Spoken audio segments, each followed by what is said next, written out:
Good afternoon. This is Pam with Follow Your Brush, and I am so excited today. I have discovered this wonderful product, the Book of the Earth, or Book of Earth by Heidi Gustafson, and a company called Art of Soil, the Art of Soil,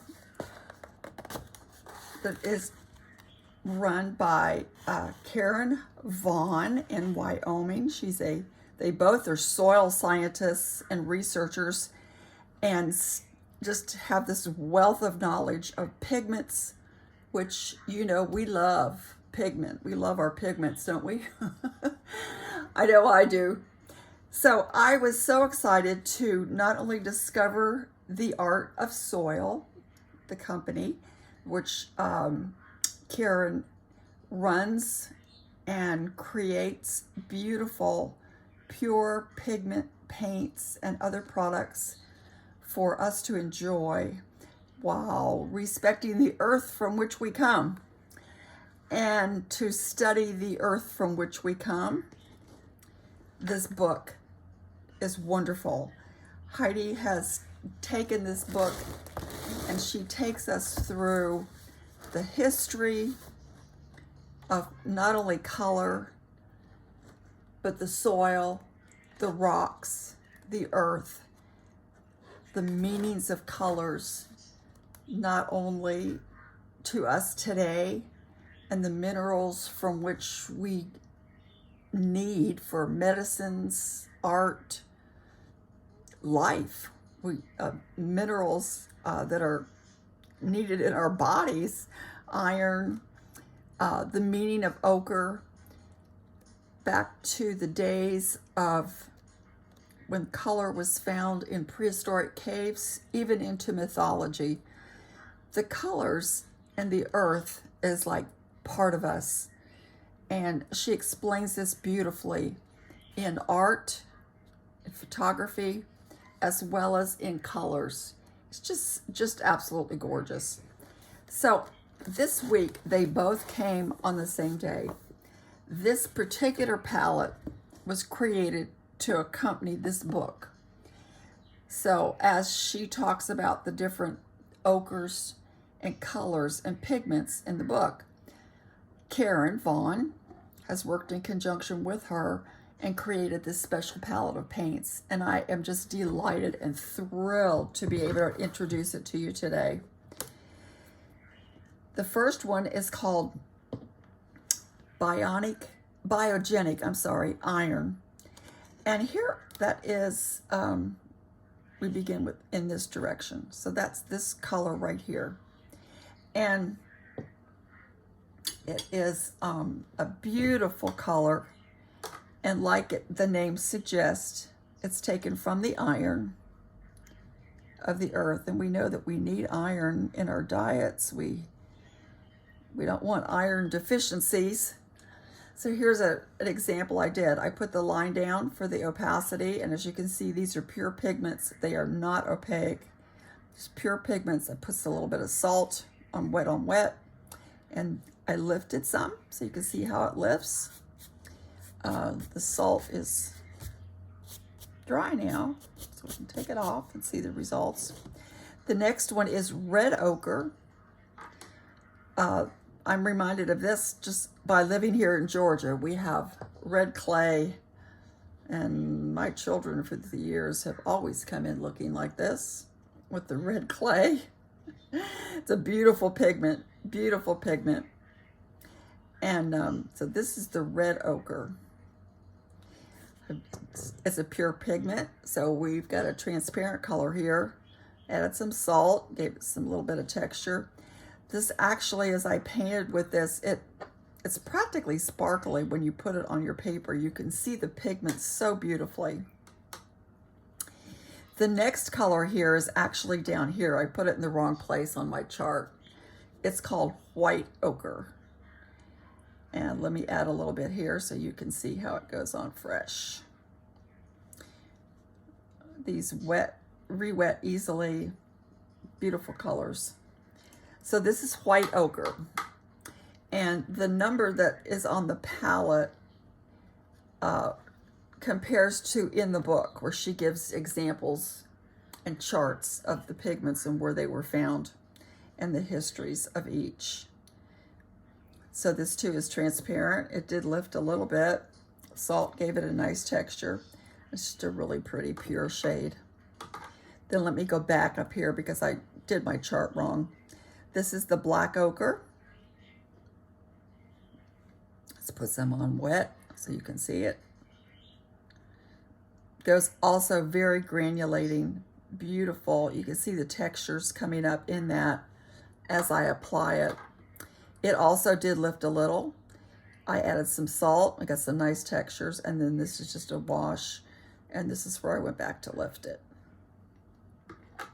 The next one, interestingly, is blue ochre. Now, she explains how the word ochre not only refers to colors, but ochre actually means earth in Native American cultures. And even human life. It's our humanity. Our earth is from the humanity. So here it is going on wet. You can see that. It was transparent. It did lift a little bit, so it's not terribly staining. The salt gave it a nice texture, and then this is just a nice wash with just wash of color. But you can see it go on wet here in my example. It too has some granulation, beautiful granulation, which I guess is to be expected since they're natural pigments, right? I would expect that. We all seem to love it when we get our granulating colors and our minerals and our colors and they combine together, and it's so much fun. Here is green earth. This is the pure pigment. The book will tell you where it's found, how it's mined. Actually, some of these are not mined. Some of them are found, like the biogenic iron. It bubbles up in creeks and rivers and sludge almost. It can be even pollution, but can also be made into paint, pigment, and that's what we're exploring here. And I just found it extremely interesting. Also transparent, it's just a single color pigment. Looked beautiful with the salt. This is when I put it on wet. This is dried from earlier, just a light wash. Yellow ochre, one of my favorites. The book also talks about how colors and emotions go together. Let's put some on here wet. You can see how it applies wet. Obviously it's transparent, single pigment. Salt did a nice pattern, and this was just a flat wash. I think we all understand the emotions of color when we're feeling blue, when we feel sunny. You know, it all relates with us very deeply. Color affects our emotions and our painting and expresses how we're feeling from day to day. And I just think that's a fabulous thing, actually. That's why I was excited to get this. And here's the white ochre. On this panel, I played with it and combined some colors. My biogenic iron, I keep saying iron oxide, and then the red ochre. I added the black ochre, just added some combinations to see how they would play together. And indeed they did. They played together beautifully. Let's do a little bit more so you can get an idea. One of the things I love to do is to add water and then just let the pigment run down into the water and let it do what it wants to do. Earlier I did a tree and I started with the black ochre. So let's do that. Let's just put it in here in this wet pigment and just let it do what it wants to do on its own. You can see how we're getting some granulation as it comes down. Of course, as the pigments will only go where the water goes. Pigment flows with the water. Let's try our, I'm just gonna go in order here. This is the blue ochre.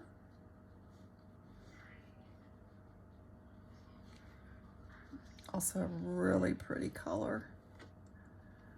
This is dripping in wet and wet.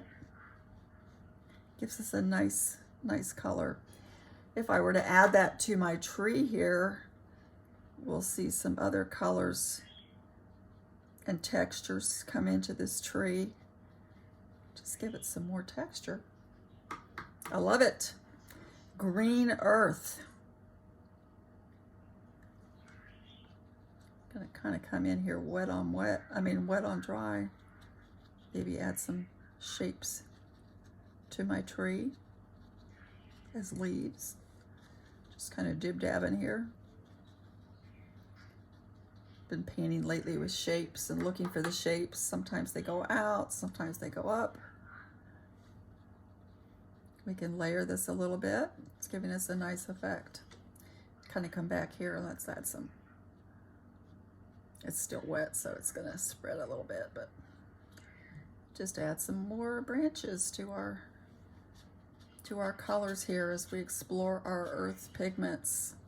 Straight from the dirt, playing the dirt again. That was one of my son's favorite activities growing up, is playing in the dirt. Let's go to our yellow ochre. I'm gonna add some of that up in here too. Isn't that pretty? Yellow ochre. Heidi explains in the book how in the Native American cultures, how the colors represented different aspects of life and how they were used at different times. And I found that extremely interesting. Let's bring some down here, maybe some shadow colors to our tree. This is just an imaginary playtime, obviously. Let's get into this white earth. I didn't put any of that in here yet. And add this to the yellow ochre. Can maybe give us a nice shadow to our tree. I like the way these apply. If you haven't checked out the art of soil, please do. She has all types of colors and palettes. And this is my first purchase, and I'm really thrilled. Let's put some more yellow ochre in our tree. And then we're gonna need some biogenic iron. It's gonna give some texture to this tree. And let it, you can't really see it on the camera, I don't believe, but it really, actually you can almost see little shimmers and of pigment as you put it on. It's really, really pretty. This is not a tutorial, obviously. This is just an exercise in play. I love to play. Here's my red ochre. Put some of that here in the bottom as well. That's my Georgia clay color. I can relate to that. Wash this out of many pair of trousers and socks, and dirty children come in looking. I actually have that red ochre on their on their skin. So I hope you'll take time to check this out. I just was so excited to receive it.